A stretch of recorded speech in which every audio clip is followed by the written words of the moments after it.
નમસ્કાર, સ્વાગત છે આપનું કરંટ ટોપિકમાં. આપની સાથે હું છું શિવાની. કરંટ ટોપિકમાં આજે વાત કરવી છે સ્લીપર સેલ. આ જે દિલ્હી ખાતે જે બ્લાસ્ટ થયો અને જેમાં હવે એનઆઈએ દ્વારા તપાસ કરવામાં આવી રહી છે અને આ તપાસ બાદ એક પછી ઘટસ્ફોટ સામે આવી રહ્યા છે.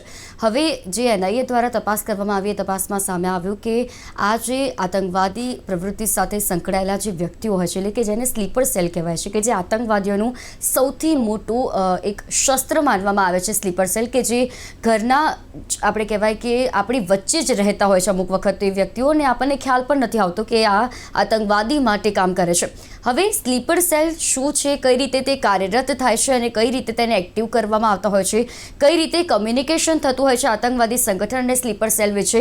સ્લીપર સેલ વિશે જો પ્રાથમિક માહિતી આપવામાં આવે તો તેની શરૂઆત જે છે સૌ પ્રથમ જે ઉપયોગ છે શીત યુદ્ધ વખતે થયો હતો અને વ્યાપક પ્રમાણમાં તેનો ઉપયોગ કરવામાં આવ્યો હતો. પરંતુ આનો ફાયદો આતંકવાદીઓ દ્વારા એનો ગેરફાયદા રીતે ઉપયોગ કરવામાં આવ્યો અને તેમના માટે કરવામાં આવ્યો કે જે કોઈ પણ જગ્યાએ આતંકવાદી જે હુમલો કરવા માંગે છે ત્યાં આગળ આ સ્લીપર સેલને એક્ટિવ કરવામાં આવે છે અને સ્લીપર સેલ દ્વારા અન્ય વ્યક્તિઓને પણ પ્રેરવામાં આવે છે. જેમ આપણે આ સામે આવ્યું કે જે આ પ્રોફેસર હતા એ પ્રોફેસર અન્ય જે વિદ્યાર્થીઓ હતા ત્યાંના એ ડૉક્ટર વિદ્યાર્થીઓને પણ આતંકવાદી પ્રવૃત્તિઓમાં જોડાવા માટે તેનું માઇન્ડ વોશ કરતા, એટલે કે બ્રેઇન વોશ કરતા હતા. એટલે આ પ્રકારે સ્લીપર સેલની ભૂમિકા હોય છે કે તે અન્ય વ્યક્તિને પણ પોતાની પ્રવૃત્તિમાં સાંકળી લેતા હોય છે.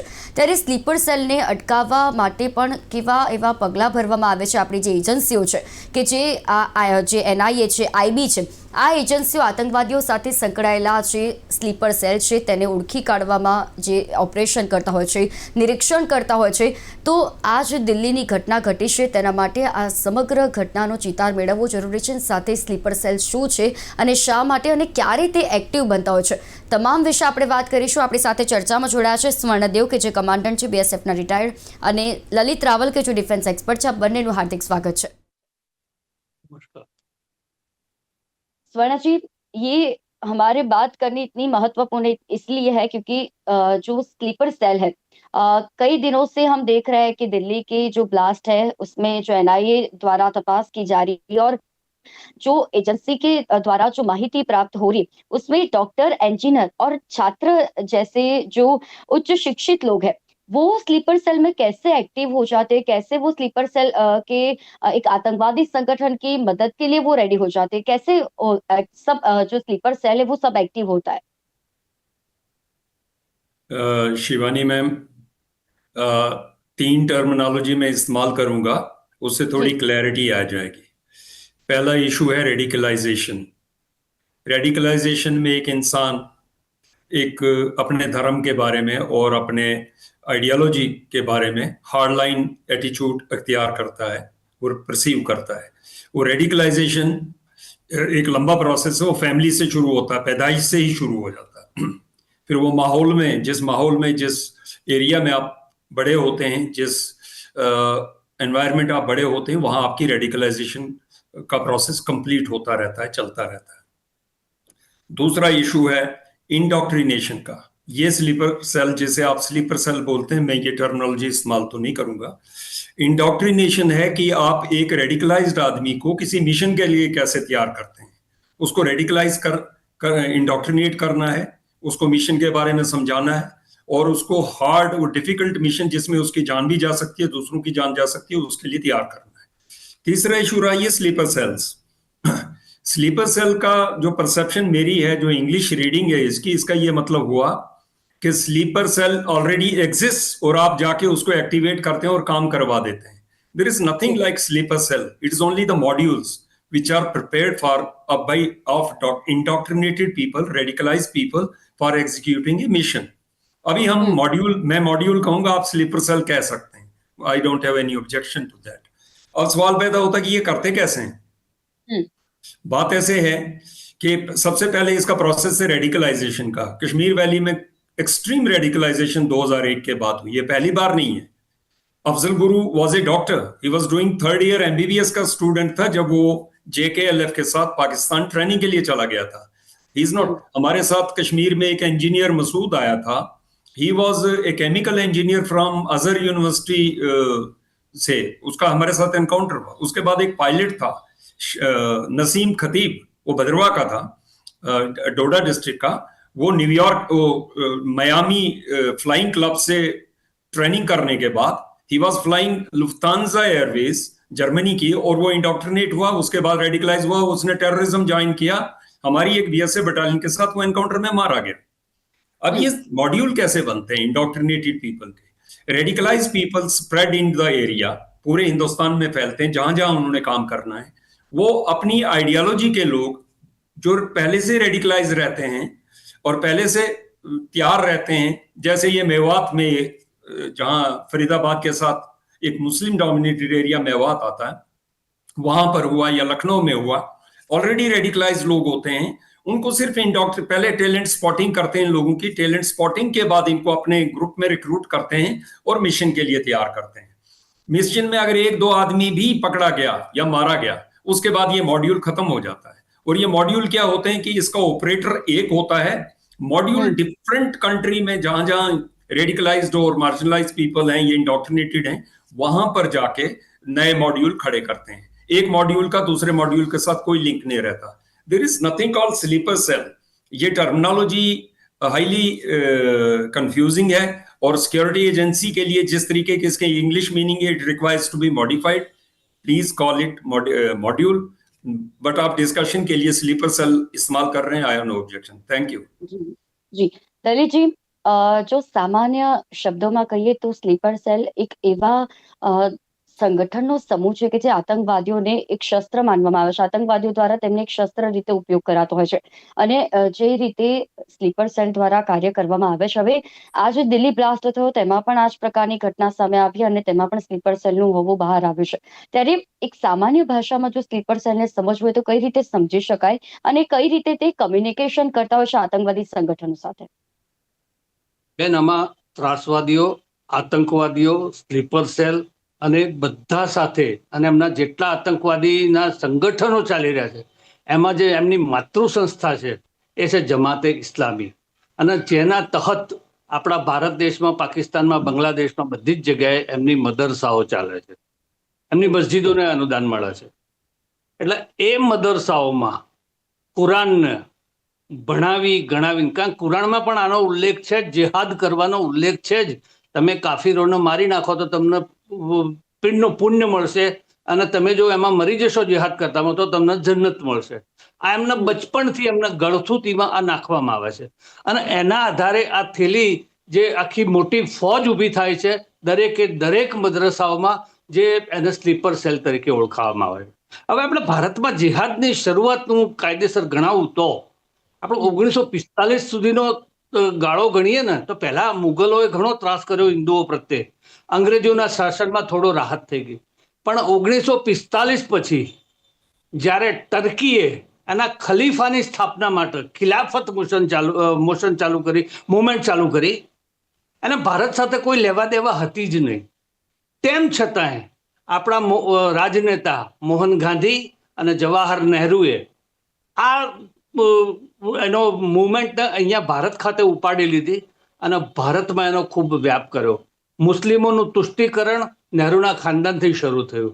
સૌથી પહેલો આપણને ભોગ બન્યા મોખલામાં આપણા હિન્દુનો કતલેઆમ થયો. ત્યારબાદ આપણા નોઆખલીમાં કતલેઆમ થઈ ગયો, અને ત્યાર પછી હિન્દુની પ્રત્યેની જે દ્વેષ ભાવના હતી એનું સ્થાપના લગભગ ત્યાંથી થયું. ત્યાં સુધી પહેલા ઇસ્લામમાં આટલી બધી કટ્ટરતા જોવા નથી મળતી આપણા હિન્દુસ્તાનમાં આખા. પણ 1971માં આપણે પાકિસ્તાનને ખૂબ બુરી રીતે હરાવ્યું. એના 93,000 સૈનિકો આપણે શરણે કર્યા. ત્યારબાદ એ વખતના એના લશ્કરી સત્તાધીશે જનરલે એમ વિચાર્યું કે ભાઈ હવે આપણે સીધી રીતે તો ભારત સાથે હારી શકીએ એમ નથી, પણ વોટ વી કેન ડુ. એટલે એમને ફાઇન્ડ આઉટ કર્યું કે ભારતમાં ખૂણે ખાંચે દરેક શહેરોમાં મદરસાઓ તો છે, અને આપણા એના સ્લીપર સેલ કહી શકીએ. એટલે આ પાઠ્યક્રમોના આધારે એ સ્લીપર સેલ બનાવવાની કાર્યવાહી લગભગ જે ઝેર ભરેલો ઉન્માદ છે ને એ 1980 પછી ચાલુ થયો ભારતમાં.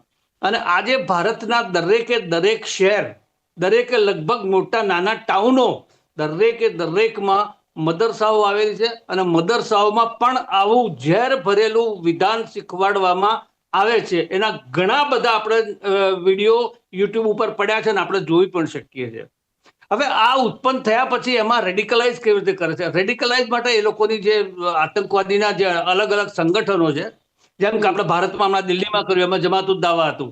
હવે એવા આતંકવાદી તત્વો એ એના જે સ્લીપર સેલોમાંથી શોધે છે, એનું સિલેક્શન કરી અને એને ફર્ધર બ્રેઇન વોશ કરી અને એની આ પ્રવૃત્તિઓ આચરવામાં એને જોતરે છે અને એના આર્થિક, સામરિક બધી જ રીતેનું એનો સપોર્ટ એ આ સંગઠનો દ્વારા આપવામાં આવે છે. અને આ સંગઠનોને કતર, તુર્કી અને બીજા વિવિધ દેશો અને વિવિધ દેશોના જાસૂસી તંત્રો અમને મદદ કરી અને ભારતમાં અશાંતિ ફેલાવાનું કાવતરું 1980ની સાલથી શરૂ થયું. એ પછી ભારતમાં મુસ્લિમોને હિન્દુઓ પ્રત્યેની જે ઝેરી ભાવના હતી ને ખૂબ ખૂબ પ્રમાણમાં વિશેષ પામવા માંડી. જેમ કહેવાય છે કે ના એ તો બિચારા અભણ લોકો હોય છે, ભણતા નથી મદરસામાં અને ગરીબીમાં જીવે છે અને એમનો સામાજિક અન્યાય થાય છે એટલે એ લોકો ત્રાસવાદી બને. ના સાહેબ, એવું નથી. આપણે કાશ્મીરમાંથી 89માં જ્યારે આટલા બધા હિન્દુઓને કાપી નાખ્યા, મારી નાખ્યા, સ્ત્રીઓ ઉપર બળાત્કાર થયો, તેમ છતાં કાશ્મીરી કોઈ હિન્દુ પંડિત ત્રાસવાદી બન્યો ના. કારણ કે આપણી એ લક્ષમાં જ ના આવે અને આપણી જે સંસ્કૃતિમાં એ જિહાદનું તત્વ જ નથી. જ્યારે એમની સંસ્કૃતિમાં જિહાદનું પરફેક્ટ તત્વ છે, એમની કિતાબ એક ભણાવે છે કે તમારે જિહાદ કરવાની છે અને તમને રમજાન પછી જ્યાં પણ કાફર મળે, કાફર એટલે મૂર્તિ પૂજક ને મૂર્તિ પૂજક એટલે આપણે હિન્દુઓ, એને કાપી નાખો. આવી વેરભાવ વાળી અને ખૂબ નરસંહાર કરનારી જે એમને ટ્રેનિંગ આપવામાં આવે છે અને એના આધારે અત્યારે થઈ રહ્યું છે. અત્યાર સુધી આપણે જે જોતા હતા, આપણે અમદાવાદમાં પણ બોમ્બ બ્લાસ્ટ જોઈ ચૂક્યા છીએ. આપણે ભારતના વિવિધ શહેરોમાં નાના પ્રમાણમાં કોઈ સાયકલમાં હોય, કોઈ મોટરસાયકલમાં હોય એવા નાના બોમ્બ બ્લાસ્ટ થતા જોયા. એ પછીનો થોડો ઇમ્પ્રુવડ આવ્યો વર્ઝન, એ ઇમ્પ્રુવડ વર્ઝનમાં મોટા પ્રમાણ RDX વાપરી અને એમોનિયમ નાઇટ્રેટ વાપરીને મોટા બોમ્બ બ્લાસ્ટ કરી અને મોટા પ્રમાણમાં નરસંહાર કરવાની જે આદરી જે આપણે અત્યારે દિલ્હી સુધી જોઈ રહ્યા છે અને ફરીદાબાદમાંથી જે જથ્થો પકડાણો છે. હવે નવું મોડ્યુલ આવી રહ્યું છે, બાયોલોજિકલ વોરફેર. હવે બાયોલોજિકલ વોરફેરમાં આપણે એક અમદાવાદમાંથી જે પકડાણો અહેમદ સૈયદ, હવે એણે ચાઇનામાં એ ડોક્ટરેટ કરી અને ડોક્ટરની ડિગ્રી હાંસલ કરીને ત્યાં એ રેસિડેન્શિયલ ડોક્ટર તરીકે હૈદરાબાદમાં નોકરી કરતો હતો. એ માણસનું સંશોધન હતું કે એરંડી તેલમાંથી એવું મારક ઝેર બનાવવું કે જેનો કોઈ આપણી પાસે ઉકેલ જ ન હોય, એનું કોઈ મારણ જ આપણી પાસે ન હોઈ શકે, એવું ઝેર બનાવી અને એ ભારતમાં ખાદ્યાન્નોમાં ભેળવી અને બધાના મારી નાખવાની એ રાખતો હતો નેમ. હવે આવા બાયોલોજિકલ વેપન વાપરવા માટે એમને કોઈ મરવા વાળા તો મળવાના નથી, એમને મારવા ન પડે. કોઈ એમના જે સ્લીપર સેલ છે એ તો મરવાના નહીં, પણ એના સ્લીપર સેલ દ્વારા આખા ભારતમાં જ્યાં એમનો વ્યાપ છે ત્યાં એમના સર્વિસ પ્રોવાઈડ કરનારા, એમના ખાદ્યાન્નો પ્રોવાઈડ કરનારા, એમના પાણીની બોટલ, ફ્રૂટ જ્યુસ આપનારા, કે જે ભંડારાઓમાં જઈને પણ આ ભેળવી શકે, આપણા મંદિરોમાં વહેંચાતા પ્રસાદમાં પણ ભેળવી શકે, એક નાના જથ્થામાં ભેળવે તો એ બહુ મોટા પ્રમાણમાં નરસંહાર થઈ શકે. એ દ્રષ્ટિએ એ હદે આપણે અત્યારે આમનો જે લેટેસ્ટ ટ્રેન્ડ છે એ આટલે સુધી પહોંચ્યો છે. હવે ભારતની જનતાએ, આપણી હિન્દુ જનતાએ ખૂબ સાવચેત અને સાવધાની રાખવાની જરૂર છે. બાકી આ પ્રજા તમને મારવા માટે જ તત્પર છે અને એ એમના કુરાને શીખવાડેલું છે એટલે એમને મારવું જ પડે, એમની ફરજમાં આવે છે. કુરાન કહે છે કે જિહાદ કરવી એ તમારો ફરજનો વિષય છે, તમારી ફરજમાં આવે છે. હવે આ ફરજને વરેલા જો આટલા બધા સ્લીપર સેલો જ્યારે આવા બાયોલોજિકલ વેપન વાપરી અને હિન્દુ કોમને ખતમ કરવાનો પ્રયાસ કરે તો આપણી પ્રજાએ ખૂબ સાવચેતી રાખવી મારી દ્રષ્ટિએ જરૂરી છે. બાકી આવા કામોમાં તમે વિચારો કે અમને પોલીસ મદદ કરવા આવે, મિલિટરી, એ એના પ્રમાણે બધું જ કરે છે. આપણી ઇન્ટેલિજન્સ એજન્સીઓ ખૂબ સંનિષ્ઠ કામગીરી અને બહુ ઉત્કૃષ્ટ કામગીરી બજાવી રહી છે. પકડીએ છીએ આપણે પણ મારી નાખીએ છીએ. પણ આ તો બધો રક્તબીજોનો વંશ છે આખો. હવે તમે 5, 10, 25 મારશો તો બીજા 50 ભેગા થઈને આવી શકે એવી એમની પાસે જથ્થો છે. એ મદરસાઓમાંથી પેદા કરેલા જે સ્લીપર સેલો છે એમની પાસે જથ્થો છે એટલા પ્રમાણમાં. તો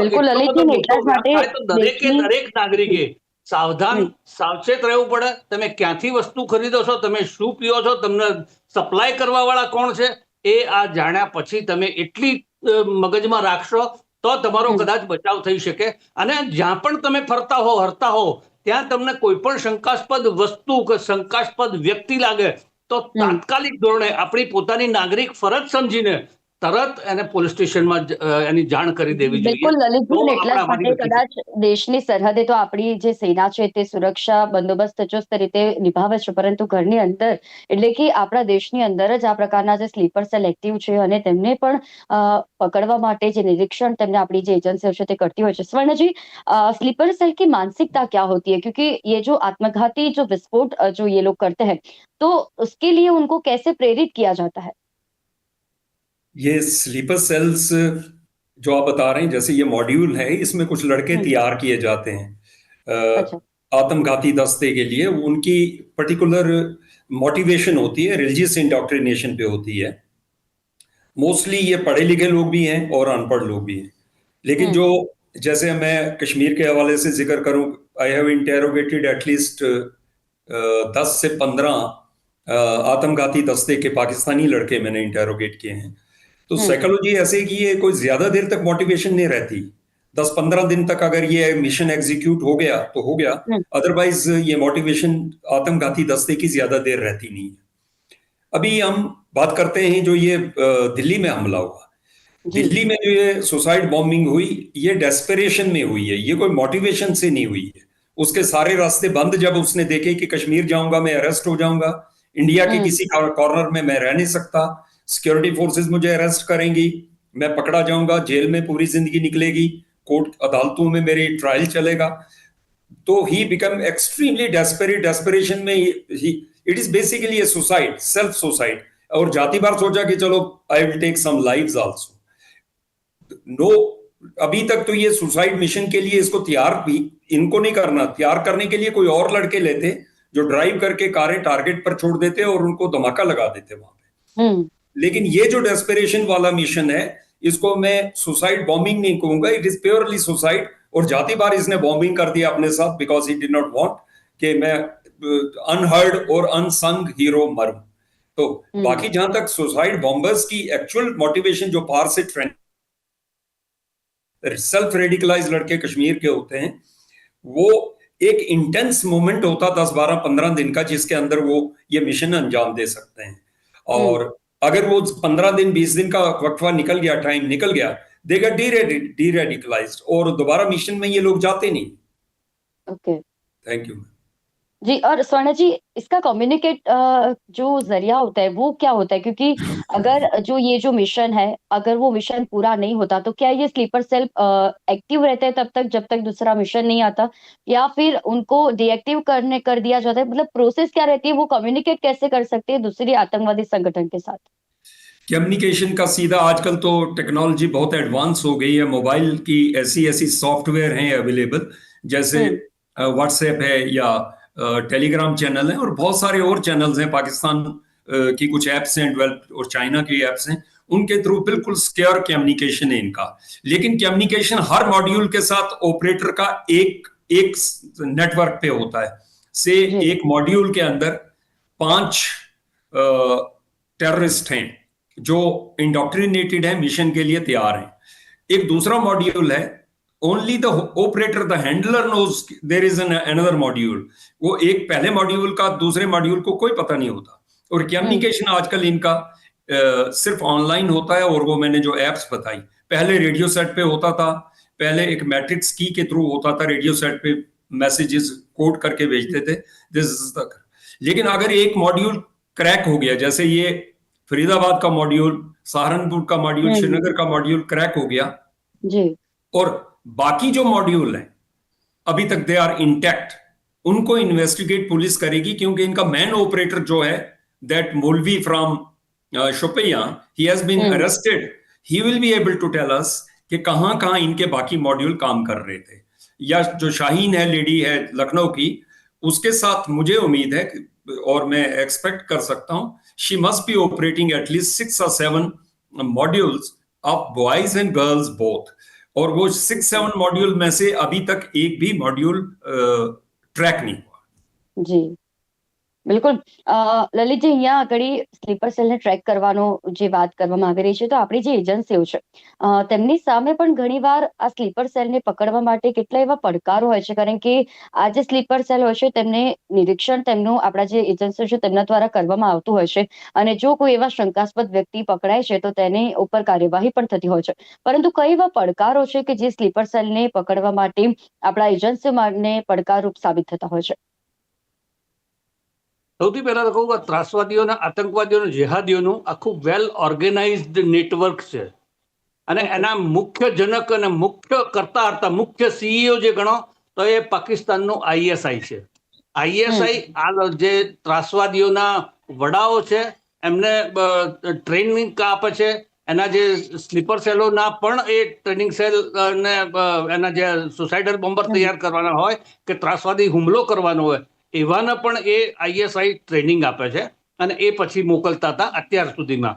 હવે જે ત્રાસવાદી તત્વો છે એ અહીંયા સ્લીપર સેલો તરીકે આપણે ભારતમાં ઘણી વાર બધા જ બોલી ચૂક્યા કે આપણે સ્લીપર સેલો છે. તો હવે કેમ એને ડામી નથી શકતા? ન ડામવાનું કારણ ફક્ત ને ફક્ત તુષ્ટિકરણ અને વોટ બેંકની રાજનીતિ. એના કારણે આજ કોઈ પણ મદરસા ઉપર છાપો મારતા કેમ ગભરાય છે સરકાર? આપણને જયારે ખુલ્લે આમ ખબર છે કે આ મદરસાઓની આ બધી પ્રોડક્ટો છે તો આપણે મદરસા ઉપર કેમ ન કરી શકીએ? ખબર છે કે ભાઈ આ કુરાનના દ્વારા રેડિકલાઇઝ થતા હોય છે ને એને આ ડોક્ટ્રિન છે એમની જિહાદની, તો આપણે કુરાનમાં કેમ બદલાવ ન કરી શકીએ, કાં તો બેન કેમ ન કરી શકીએ? એની આપણી પાસે નૈતિક તાકાત હોવી જોઈએ, ભારત સરકાર પાસે તાકાત હોવી જોઈએ. પણ આજે એમને આપણે માઇનોરિટી કરીને પંપાળવામાં એમની વોટ બેંકને વાપરવાના જે એમના કૃત્યો છે ને એના કારણે આપણે પસ્તાઈએ છીએ. આજે 25% જેવી મુસ્લિમ માઇનોરિટી તમે માઇનોરિટી કેવી રીતે ગણી શકો? They are second largest majority in India. તેમ છતાં એમને ખૂબ પંપાળી રહ્યા છે અને આપણા રાજનયિકોની આ મેલી મુરાદો છે ફક્ત ને ફક્ત વોટ બેંક ઊભી કરવાની. એના કારણે આજ દિન સુધી આપણે સફર કરી રહ્યા છીએ અને આપણે સબળી રહ્યા છીએ. કરવાનો નિર્ણય કેવી રીતે લેવાય છે? જે સ્લીપર સેલ હોય છે તેમને એક્ટિવ કરવાનો નિર્ણય કયા પરિબળો પર આધાર રાખતો હોય છે, અને તે કઈ રીતે ગુપ્ત રહેતા હોય છે અન્ય લોકોથી? તે સામાન્ય જીવન જીવતા હોય છે, અન્ય લોકોની જેમ જ જીવતા હોય છે, ત્યારે કઈ રીતે તે પોતાની સ્લીપર સેલ તરીકેની જે તેમની જે ભૂમિકા હોય છે તે ભજવતા તો હોય છે જ, પરંતુ ગુપ્ત રહેતા હોય છે બધાથી. આપણે ખેતરમાં પાક ઉગાડીએ છીએ ને, એકવાર હોળ મારીને બીજ વાવી દીધા પછી એની 9 મહિના રાહ જોતા હોય છે કે જ્યારે જરૂરત પડે ત્યારે એને લણવાનું હોય છે. આ જ ડોક્ટ્રિન આમાં પણ વપરાય છે કે આ મદરસાઓમાંથી પેદા થતા જે સ્લીપર સેલો છે ને એ ઓલરેડી હોય જ છે ને એમને બચપનથી એમને આ ગુઠ્ઠી પીવડાવી દીધી હોય છે. એટલે they are well equipped with their thinking. એમનું વિચારધારા પાકી કરી દીધી હોય છે બચપનથી. એટલે જ્યારે જરૂરત પડે ત્યારે એવાના એમના મૌલવીઓ દ્વારા, એના મુલ્લાઓ દ્વારા એમને બોલાવીને સમજાવવામાં એમને ટાસ્ક આપવામાં આવે છે અને દે આર ઓલવેઝ રેડી. એમને જેહાદનું આપો અને એમને કોક તું મરી જઈશ તો તને ત્યાં જન્નત મળશે, હવરો મળશે 72. એટલે એ લલચમાં એ લોકો આવી પણ જતા હોય છે. અને એવું એ પહેલા એવું બનાતું કે ભાઈ અભણ માણસો હતા અને અભણ મદરસામાં હતા, બીજી કોઈ એમને લૌકિક જ્ઞાન નહોતું એટલે કદાચ થતા છે. પણ ના, આ ડોક્ટરો જેવા ડોક્ટરો, એન્જિનિયરો કેટલા બધા હાઈલી ક્વોલિફાઈડ. અને હું તો કહું છું અત્યારે કદાચ લલિતજી એ જોવા મળી રહ્યું છે કે અત્યારે જેમ આપના દ્વારા વાત કરવામાં આવી, સ્વર્ણજી દ્વારા વાત કરવામાં આવી, કે પહેલા એમ હતું કે કદાચ જે આ સ્લીપર સેલ હોય છે, જે આ મોડ્યુલ હોય છે તે કદાચ અભણ હશે, પરંતુ હવે એવું જોવા મળે છે કે ડોક્ટર ફેક્ટર પણ આમાં જોવા મળ્યું છે. એટલે કે ઉચ્ચ શિક્ષણ પામેલા લોકો પણ આવી રીતે આતંકવાદી સંગઠન સાથે સંકળાયેલા હોય છે, સ્લીપર સેલ તરીકે એક્ટિવ હોય છે, અને ઘણી બધી રીતે આપણી જે એજન્સીઓ છે તે આ સ્લીપર સેલને અટકાવી દેતી હોય છે, તેમના જે મિશન હોય છે તેમને અટકાવવાનો પ્રયાસ કરે છે. દિલ્હી ખાતે જે આ વિસ્ફોટ થયો છે, ખૂબ જ એવી આ જે ઘટના છે, આ ઘટના પરથી હવે એનઆઈએ દ્વારા તપાસ હજુ પણ આગળ કરવામાં આવી રહી છે, અને આશા રાખીએ છીએ કે આના પાછળ જે પણ આતંકવાદી સંગઠન છુપાયેલું છે, જે પણ આતંકવાદી પ્રવૃત્તિ કરતા લોકો છે, જે આ સ્લીપર સેલ છે તેને ઝડપી પાડવામાં આવે ને એ કાયદેસરની કાર્યવાહી એમના ઉપર કરવામાં આવે. સ્વર્ણજી, લલિતજી, આ બંને અમારી સાથે આ વિશેષ ચર્ચામાં જોડાયા તે બદલ આપનો આભાર. તો કરંટ ટોપિકમાં આજે વાત હતી સ્લીપર સેલ વિશે, કઈ રીતે તે એક્ટિવ થતા હોય છે અને સામાન્ય વ્યક્તિઓની જેમ જ જીવન જીવતા જે વ્યક્તિઓ હોય છે કે જે આતંકવાદી સંગઠન સાથે સંકળાયેલા હોય છે. હવે આનો ઉપયોગ શીતયુદ્ધ સમયે કરવામાં આવ્યો હતો અને તે એક તેનો જે વપરાશ હતો, તેનો જે રીતે ઉપયોગ કરવામાં હતો, તેનો ગેરફાયદો આતંકવાદી સંગઠન દ્વારા ઉઠાવવામાં આવ્યો અને હવે તે આપણા દેશમાં પણ ઠેર ઠેર એક્ટિવ જોવા મળતા હોય છે. માટે તેને અટકાવવા માટે, તેમના મિશનોને અટકાવવા માટે આપણી જે NIA છે, આપણી જે IB છે, આ જે એજન્સીઓ છે તેમના દ્વારા સ્લીપર સેલને અટકાવવા માટે ઘણા એવા પગલાં ભરવામાં આવે છે. દિલ્હી જે વિસ્ફોટ થયો છે, આ દિલ્હી વિસ્ફોટ પરથી પણ NIA દ્વારા તપાસ કરવામાં આવી રહી છે અને આ જે સ્લીપર સેલ છે એક પછી એક નામ ખુલી રહ્યા છે, પરંતુ આ વખતે ફેક્ટર ડૉક્ટરનું જોવા મળ્યું છે, એટલે કે ઉચ્ચ શિક્ષણ પામેલા લોકો પણ સ્લીપર સેલ તરીકે ભૂમિકા ભજવી રહ્યા છે, જેને પકડવા ખૂબ જ અગત્યના છે. તેમને રોકીને જેમના મિશનો છે તે પણ રોકવા ખૂબ જ જરૂરી મળતા હોય છે અને એટલે જ સ્લીપર સેલ શું છે અને કઈ રીતે કાર્યરત કરે છે આજે આપણા ચર્ચામાં જાણવાનો પ્રયત્ન કર્યો. કરંટ ટોપિકના કાર્યક્રમમાં હાલ બસ આટલું જ. ફરી મળીશું નવા વિષયની સાથે. ત્યાં સુધી મને રજા આપશો. નમસ્કાર.